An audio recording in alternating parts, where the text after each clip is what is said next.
الله أكبر الله أكبر عليكم ورحمة الله।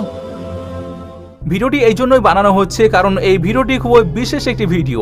আমি শুধু এতটুকুই চাই যে আপনারা এই দোয়াটি শবে বরাতের রাতে একবার অবশ্যই পড়ুন। শবে বরাতের ফজিলত সম্পর্কে আপনারা ভালো করে জানেন, এই জন্য বেশি বিস্তারিত বলার প্রয়োজন নেই।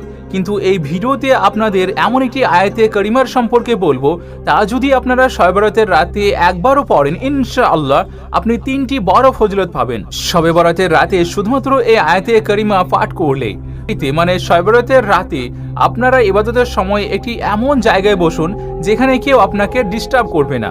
2 থেকে 5 মিনিট লাগবে, এতটুকু সময় তো আপনাদের হবেই। আর যে মা বোনেরা আছেন তারা রুমের মধ্যে বসেও এই ওয়াজিফাটিকে করতে পারে। সর্বপ্রথম আপনাদের 3 বার দরুদ শরীফ পড়তে হবে।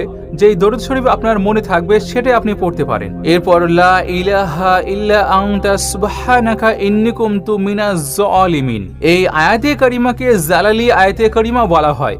এই আয়াতে কারিমা আপনারা 11 বার পড়বেন। আর এরপর আল্লাহ রাব্বুল আলামিনের একটি নাম মুবারক ইয়া রব্বানা ইয়া রব্বানা ইয়া রব্বানা, এই নাম মুবারককে আপনারা 100 বার পড়বেন। আর সবশেষে 3 বার দরুদ শরীফ পড়বেন, সেই দরুদটি যেটি আপনি প্রথমে পড়েছিলেন। এই ওয়াজিফা এতটুকু সম্পূর্ণ হলে আপনার বুকে দম করুন, অর্থাৎ আপনার বুকে ফুঁ দিন। এখন এখান থেকে আপনার মেইন কাজ শুরু হবে। আপনি একা বসে আছেন, আপনি ওয়াজিফা সম্পূর্ণ করে নিয়েছেন, বুকে দমও দিয়ে নিয়েছেন। এখন এর ফজিলত শুনে নিন। যদি কোনো ব্যক্তি শবে বরাতের রাতে এই জালালি আয়াতে কারিমা 11 বার পড়ে নিজের বুকে ফুঁ দেয়, তাহলে আল্লাহ রাব্বুল আলামিন ওই ব্যক্তিকে সারা বছর সকল খারাপ জিনিস থেকে হেফাজত করেন। এই একটা ফজিলত হলো যে কোনো খারাপ জিনিস থেকে আপনি হেফাজতে থাকবেন। কোনো খারাপ জিনিসই আপনার ক্ষতি করতে পারবে না। খারাপ জিনিসের সবকিছু রয়েছে আপনার শত্রু, জাদুটোনা, বিপদ, আশারাত, মানে আপনি মনে করেন সকল খারাপ জিনিস থেকে আপনি সুরক্ষিত থাকবেন ইনশাআল্লাহ। দ্বিতীয় বড় ফজিলত হলো, যদি কোনো ব্যক্তি শবে বরাতের রাতে শুধুমাত্র 11 বার এই জালালি আয়াতে কারিমা পড়েন, এরপর ওই ব্যক্তি আল্লাহ রাব্বুল আলামিনের কাছে যেই দোয়া করবেন ইনশাআল্লাহ তার দোয়া কবুল হয়ে যাবে।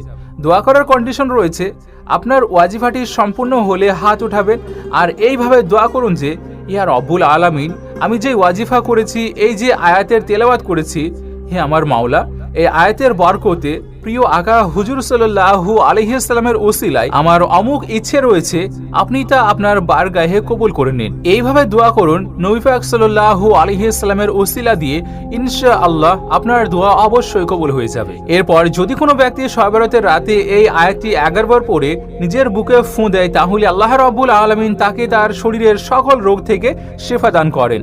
এরপর তার কোনো রোগ আর হবে না।